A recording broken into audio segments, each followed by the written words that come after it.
قرآن مجید کے اللہ تعالیٰ ارشاد فرمائی وَمَا الْحَيَاةُ الدُّنْيَا إِلَّا مَتَاعُ الْغُرُورِ د دنیا دا ژوند ګوره دوکه ده د دنیا دا ژوند ګوره انسان دوکه کوي انسان چې کوم نه هغه پدې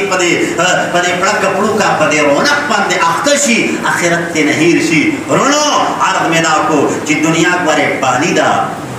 د دنیا دا نعمتونه ضایع کیدونکي دي د دنیا دا زندگی ختمېدونکې ده رونو دنیا سره نه ملګوي دنیا سره نه ملګوي د خپل آخرت غم وکړئ د خپل قبر غم وکړئ د الله ته د مخامخ د ودرېدو غم وکړئ د حساب کتاب ځان سره فکر پیدا کړئ چې د الله په هغې لوی عدالت کې به پیش کېږم حساب کتاب به راسره کوي نو لهذا چې د دنیا دا یو لحظه زمونږ ستاسو نه فضول لاړه نه شي دا یو لحظه دا یو سکند چې کوم نه هغه زمونږ ستاسو لپاره ډېر قیمتي دی چېرته دا رانه ضایع نه شي الله تعالی دې موږ ته په دې لږو خبرو د نیک عمل کولو توفیق را نصیب کړي واخر دعوانا ان الحمد لله رب العالمین دعا وکړئ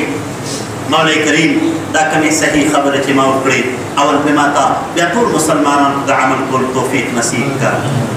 پروردگار علم منگا فستا پدر کستا گناہگار خطاکار سیاکار بندگان ناسیو اللہ پخپلو گناہونو پخپلو خطاگان بند اختیمانیو اللہ من طول معاف کر اللہ من طول سر دا احسان او دا کرم معاملو کا